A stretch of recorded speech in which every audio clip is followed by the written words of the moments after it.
welcome back to Emma Explores Everything. This week I am here with the very lovely Princess Dandy. Hi. Hello, I'm so happy to be here. I'm so happy to have you. I mean, your pink matches my pink, like we're rocking. To be. Okay, so my podcast, basically every week we talk about something that starts with like the next letter of the alphabet. So this week is P, and I thought, who better to have on for P than Princess Dandy? And we can just talk all about you because I literally adore you. I think you're the best thing ever. So I can't wait to just kind of like dive into you and Oh, wow. I am honored that I get my own letter. That's pretty Yeah, badass. Pretty fucking badass. I'm honored to be here in general because I adore you, and this is going to be so much fun. I So know. excited. So And yeah. we've gotten to like see each other at events forever, but we haven't had time to like sit down and just talk to each other. I mean, it's always crazy at Exoticas and wherever, we saw each other in Vegas and it's just like go, go, go. So There's I'm never not, any time to like sit down and actually talk to people. It's so sad. no, I know, but it's good I get to see your beautiful face anyway. Always happy to see you. So, Princess Dandy, I guess my first thing that I wanted to ask you was like, where did Princess Dandy come from? Was that like your first name that you chose, or did you like build up to it? How did that come about? Oh, okay, so like many other sex workers, I've had a lot of names. Hmm. I it took me a while to like figure it out. I was Morgan at one point. Someone gave me that name. I was Oh, Faye, like Faye Valentine. okay, yeah. I was Roxy, like Roxy Hart. Like I went through all these names, and that was just like when I had just started getting into like fetish work and stuff. So Hmm. I was trying all different things, and then I just like the word dandy. Just like I've always loved that. I love old TV shows, and I just love when they say cute words like swell and dandy and all that stuff. So I was like, I feel like I could be dandy. I feel I like love it. I feel like all of them are very like I don't want to say old, so like vintage names, yeah. and I feel it fits you so well. Your aesthetic, so like vintage hottie. Thank you. I love that. Like I love that classic. I don't know. I feel like I'm not a very classic person in appearance, but I feel like definitely an old soul, so it's a Right. good feeling. I Like feel like you have that like alternative classic look. The mm, who was it that had like Betty Page, is it, with the Betty black hair and Page. bangs? You've got that vibe. And Ooh, where I feel like I land more on the old Hollywood like yes. traditional side of it. But I've always been so jealous of the people that can pull off that alternative look. Like you look so cool and interesting. Love that. I mean, I definitely like whenever I see you, I definitely think Hollywood. Like you definitely have that like 50s Hollywood movie star, like blow smoke in the bad boy's face and tell him off kind of thing. Like, martini in one hand, like long Yeah. cigarette in the other. I don't know why I just imagine that for you. I get that a lot, and I truly wish that's who I was, like at home all the time, just like sitting in these luxurious robes and smoking. I I wish. can see that. um, but it's really fun to be able to like take these tropes and like develop your own character and put your own twist on it in that way, which I've kind of done with the old Hollywood thing. So, have you like taken inspiration from vintage classic like art for Princess Dandy?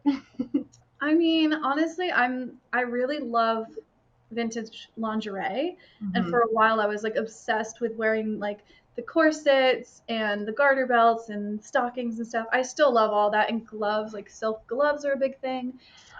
I feel like I've strayed since I got into like the actual porn industry because I was in fetish first and now I'm in like porn. I feel like I've strayed from that classic look because it's such a pain to take off. Yeah. Like I feel like I've lost a little bit of that. I kind of want to start going back to that now that I'm going back into the fetish stuff a little bit more. I think I'm Hmm. gonna start, paying tribute to those classic styles again. But that's about as far as it goes for me. I just very Yeah. surface level. I just love lingerie. It's really tricky, navigating the industry and trying to like have your own. You want to stay original, but you also want to be like palatable to as many people as possible. So you really got to like, walk that line really nicely. So I'm glad you're getting to kind of keep exploring that. That's good. Yeah. So I feel like tell you have to be me, very fluid. yeah, you definitely do. You have to be willing to like change on a instant too. Like even on set, you've got to be like, okay, yeah, I can kind of do this character. Um, Exactly. Tell me a little bit about like, I guess don't like. I don't want to ask you, tell me the Princess Dandy story, but I kind of do. Like, how did you get into this line of work? Mm. So, long story short, I met a girl when I was a certain age who did domination. That was a close one. So she did domination. She was my girlfriend at the time, and she kind of introduced me to it as an actual thing that I could do. But the longer version of the story is that I've always been obsessed with bondage, and I've always like just really loved like anything kinky, like just and sex workers. Like always loved sex workers. I just thought they were so cool. Like I always bring this up, but like I'd be like younger watching, Law and Order and stuff, and they have the street hookers and they're giving advice to the cops and stuff, and I'm just like, they're so cool. Like I was Yeah. before I even knew what sex was, I was like, they're so cool, they're so powerful, like I love them. And then like yeah, so I just knew like growing up I wanted to be that, and I Hmm. wanted to be like a sex worker, but I didn't know what that was until I like actually met someone when I was older. And yeah, she showed me that I could actually do that. So I learned some domination from this girlfriend. She started training me with things and with some of her clients when I was old enough. And yeah, she just really got me into it. And I thought she was like super pro. Like I thought she knew everything. I was so inspired because I'd never met anything like that. And then like she moved away, so I was like, well, I got to learn from other people. And I just realized that there was so much more to it. Like Hmm. I just yeah, I mean she was great, but it's like I had to learn from so many different people. Like there was so much more than I thought there could be. And once like my mind got open to kink, I was obsessed. And I just want to learn everything.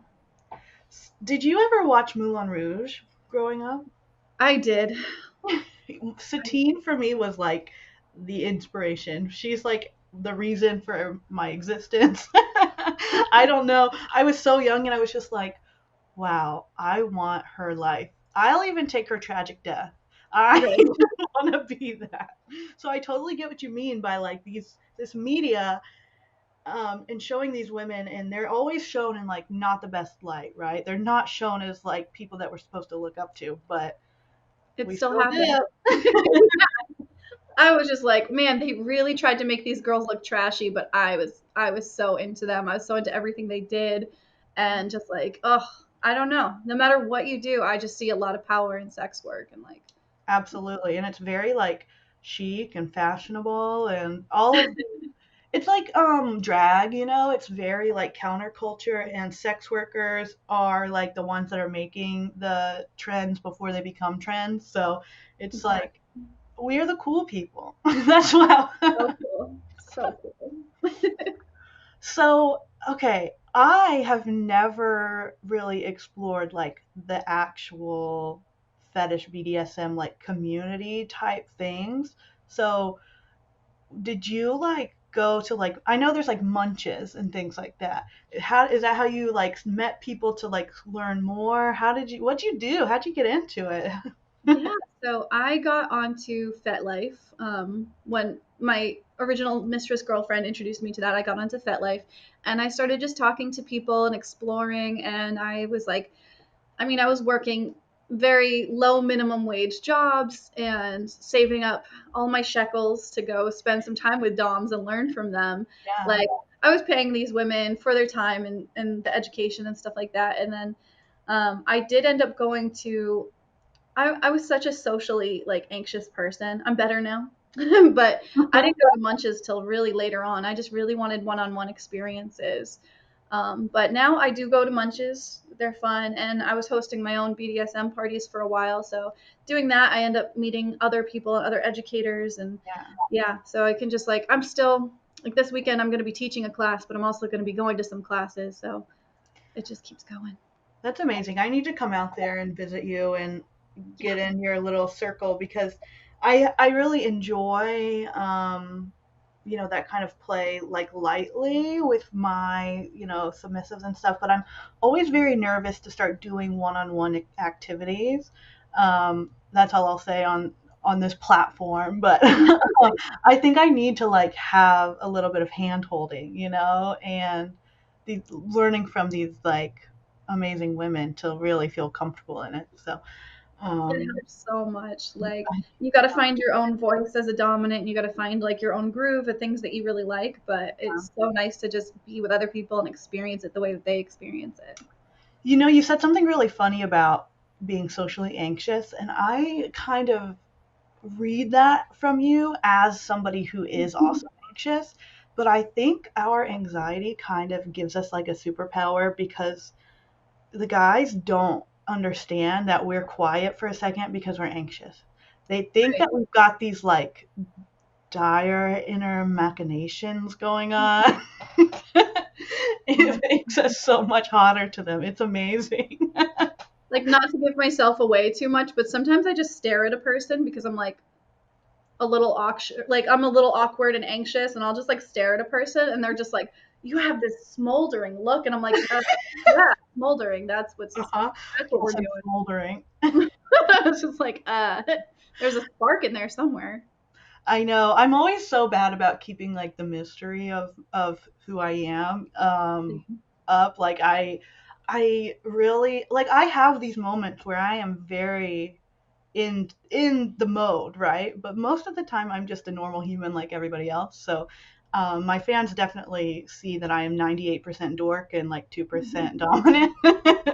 I love that though. I feel like so many people are so like they're just trying to keep up the act all the time, and it's just not fun. Like, and I did that too. Like I didn't get into, real adult films for the longest time because I was like, no, a dominant has to be a certain way, and like they can't see me doing stuff with men like this, and I have Mhm. to be like a proper princess and all that stuff. And once I stopped giving a crap, I was like, this is so much better. Like being dominant is so much better when I can actually be my true self. Like Yeah. in my sessions and whatnot, and on film and everything, like I am in the zone. I'm 100% in control, and I'm feeling good about it.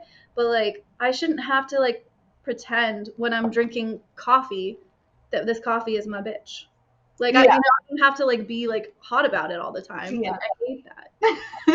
Don't let that go ever. Just Yeah, leave it it. must be so exhausting. I mean, and sometimes just relaxing into yourself can be even more authentic to people and like powerful to them Yeah. than I think people can tell when you're just not being genuine, not being yourself. But, you Right. know, Like this is real confidence. yes. I'm Yeah, confident in my ability to be a total goober and like switch it on when I need to.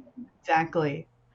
Oh, man. Okay, so you mentioned that you did fetish work and then got into filming. Like, so when did you really start getting into filming with, I don't know how much studio work you've done. I know I've seen you in a few things for sure, but like when did that start? Did you start doing like amateur or did you go straight to like, hey, company film me? Like, how did that work for you?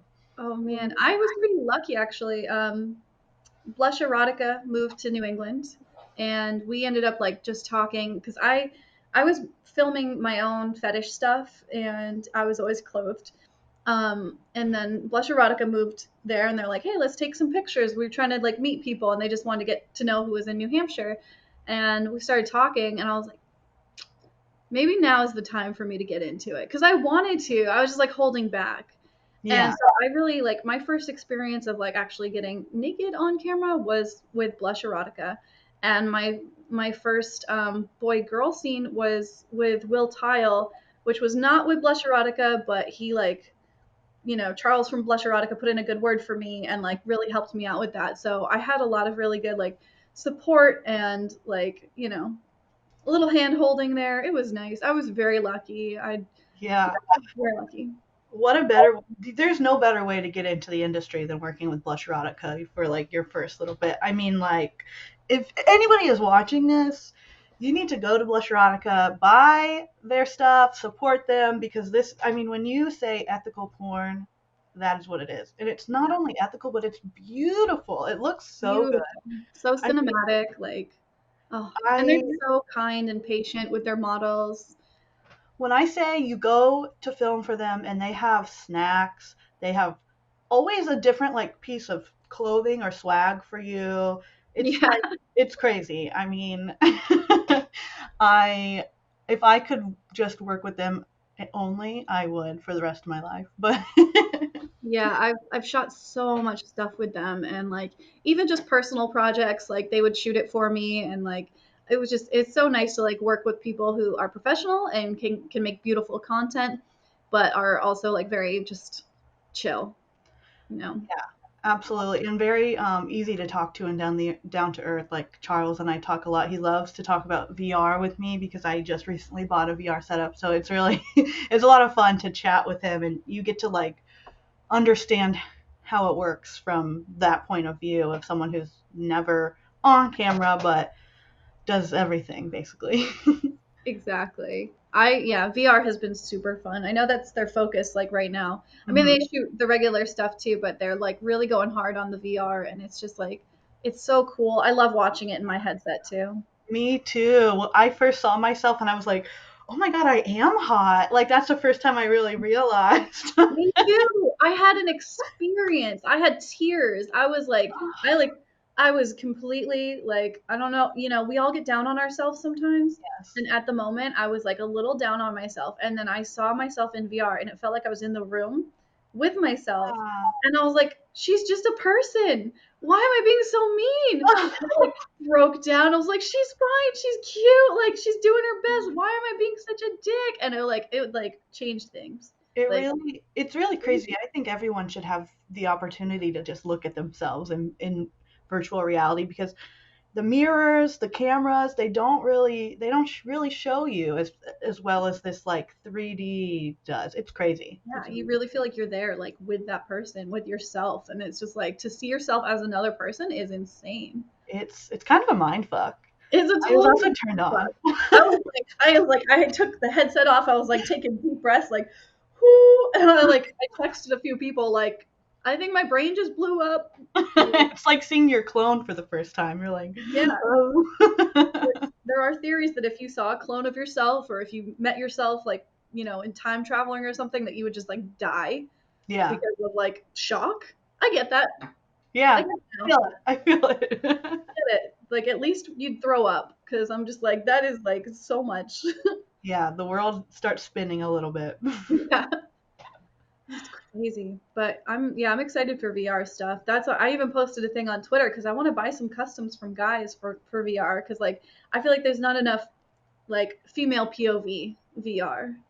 Oh, yeah. That's And so I'm trying to true. get it. I'm trying to get it because like I think that'd be really hot and I feel like it would sell for a lot of people. Like it would sell for guys too. Like Yeah. guys would definitely buy that. People really neglect the female side of it, and I do too. Like, I can't count the amount of times that people have been like, "Great, you've made this video 100 times. Could we have like one for ladies?" And I'm like, "Oh my God, I'm so stupid." Yes, of course. And they always sell. It's like a weird mentality that we all have that only guys watch porn, and we all need to get over it. I need to work on myself in that way too, for sure. Hard. It's just like we don't really think about it all the time and like it's hard to remember to do that. I'll be like, "Oh, I need to film some videos today." And then immediately in my head I start talking about like if I'm doing like I'll do a JOI or something or like, you know, male submissive focus. It's always good boy and then all this stuff, but I have Yeah. done a good girl video and it sold really well. Like Yeah. it sells to the women, it also sells to the men who want to imagine themselves in that position. Yeah, or imagine that their girlfriend is there with them watching. They're like, when I get a girlfriend, I'm gonna show her this. I love that. You know, the very first video I ever saw from Charles, he was like, "Oh, I want to make my cat literally using the litter box back there." uh, We are renovating. So we have 3 floors, and it's like very small, but they're kind of like little boxes on top of each other. And our bottom story used to be where she lived, but a few days ago we got the floors like redone. Our Hmm. landlord was like, "Surprise! We're getting your floors redone, and you can't use it for like days." So now she has to live up here, and my whole like backdrop is now a litter box. But And how that goes. I know, but she's gonna be happy when she gets to go back down there and have fresh floors and be a princess, so it'll be fine. Anyway, the first time Charles reached out to me from Blush, he was like, he was at that time looking to make another like long feature, and he was like, "This is kind of like the work that I've done before," and he sent me you, and I can't remember who the other girl was at this cabin, and it was like, was it Christmas themed? Do you know what I'm talking about? Yes. Yes, I do. Yeah, Uh, that was our like Hallmark Christmas like spoof kind of. yes. Oh my It, god, I wrote the script for that. We had an actual script. It was crazy. it was a movie, girl. I was like, this guy is talking to me? Like, why me? Like Hallmark definitely could have put that on their channel by accident because it was like quality. I watched the whole thing, and I'm gonna be honest with you. There's not a lot of like spoof porn that I have sat through and watched from beginning to end, but I was Oh, like fun. thrilled watching it. It was amazing. And then obviously I saw you, and I think that was before I'd ever met you in person. So like at Exotica or something, the next time I just saw you walking through, and I was like, "That's her." It was like I'd seen Britney Spears, like. I love that. Oh my god. That So was so fun. That was with April Rain too. She's such a doll. that's her name, April Rain. Yes, Mm. it was awesome to watch. And how was that experience? Because it was like a full length film. So how is that like for you compared to, being in your room making your own like JOIs? It was fun. I really like being in front of cameras. I love like direction. And he asked me to write that script. And I did the typical ADHD thing where I was like, yeah, I'll write it. And then, like, the day that it was due, he's like, so where's the script? And I was like, oh, I'm just finishing it up. Just some, typos, just finishing touches. And I had not started it yet. And I got on my computer and I panic typed the whole thing out in the course of like 45 minutes.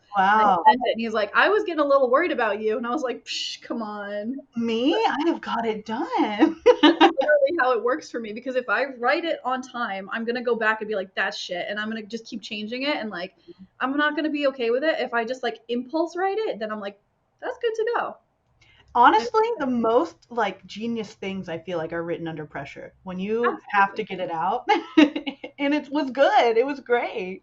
It worked. Like we had to like I wanted to maintain that cheesy like I said Mhm. Hallmark thing. Like we had a very basic like they always do that plot where it's like a busy businesswoman gets Uh-huh. sent she's always like a reporter or like a column writer. She gets sent to the back country to write about Christmas, but she hates Christmas. She Of hates course, this she's the concept. worst.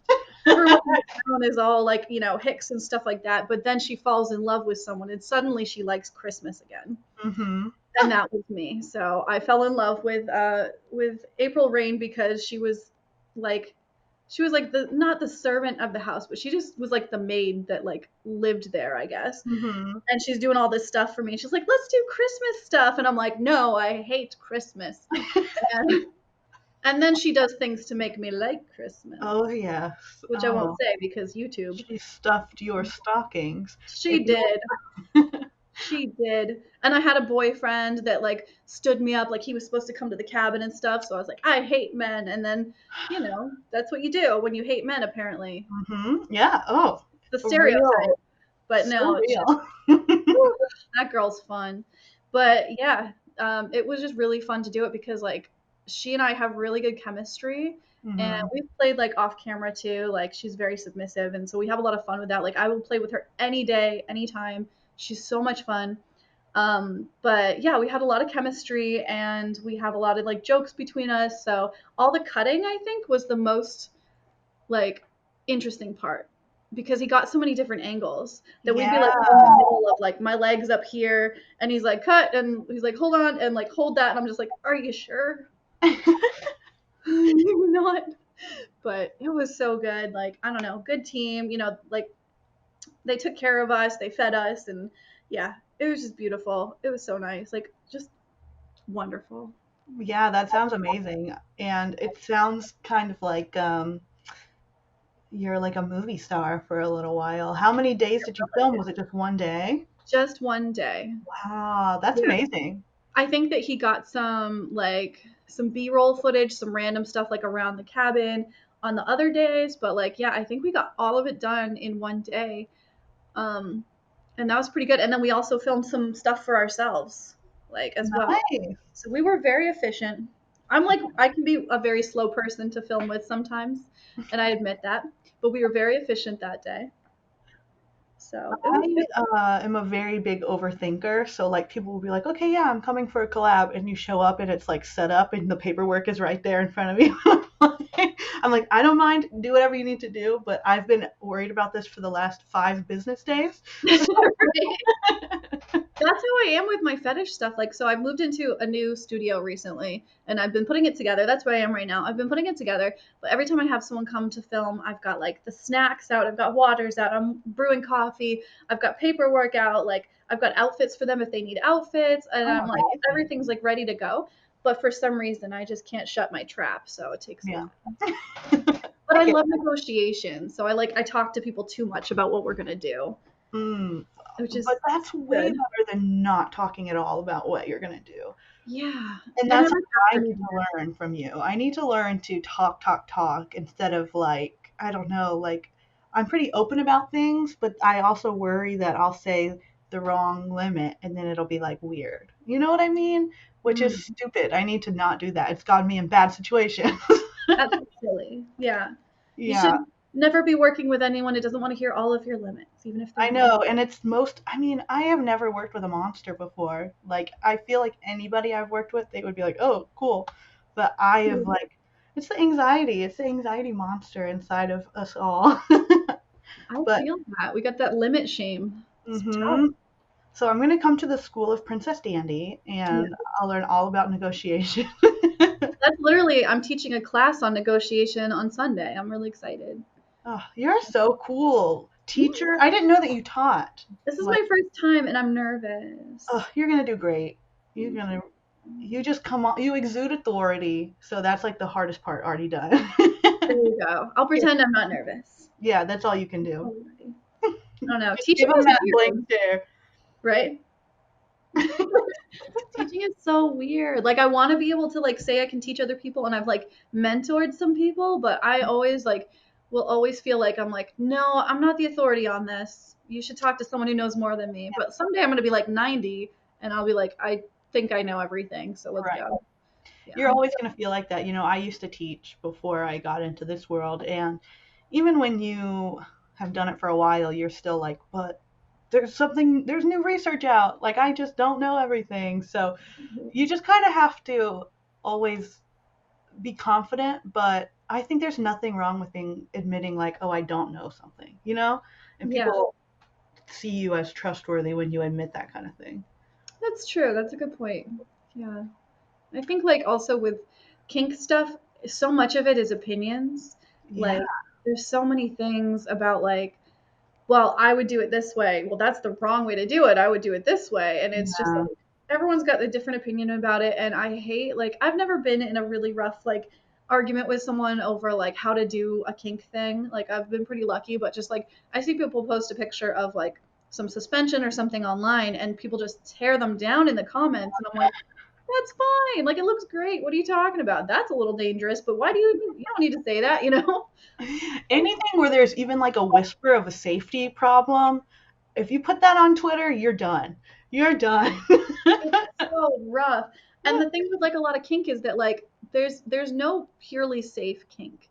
No. Everything, there's no purely safe anything. There's something can go wrong with whatever you're doing. And like Mhm. there are certain kinks where you just accept a high risk. And you're like, I want to do this dangerous thing and I trust this person to put me through this dangerous thing. And like, but if you post that, God help you. Just be ready. Be ready for the trolls. Twitter It's is a hellscape. I love it. I live on Twitter, but it is a hellscape. oh, speaking of Twitter, where can everybody find you, Miss Princess Dandy? I am on Twitter at Princess Dandy X. You can also And just go to like princessdandy.com. It's all on there. princessdandy.com. Great. That's an easy way to find Miss Princess Dandy, her work, her beautiful bod, and her long blank judging stare. Mold. It's out there. Thank you so much for coming on today. I'm so glad I got to chat with you and just learn more about who you are, where you came from. It seems like you were really destined for this, you know? I love this. I've been loving every second of it. Every new thing I try, I'm like, that's freaking cool, even if I don't love it, but I've loved everything, to be honest. Yeah. So, but thank you for letting me come on here and talk about myself nonstop. I'll Of do that any course. day. I'm sure I'll have you back on. I plan to do multiple seasons, so P will come around again. Yes, please. All All right. Bye, right. everybody. Thanks for listening. Bye, everyone. Oh, my mouse died. There it goes. Oh, no.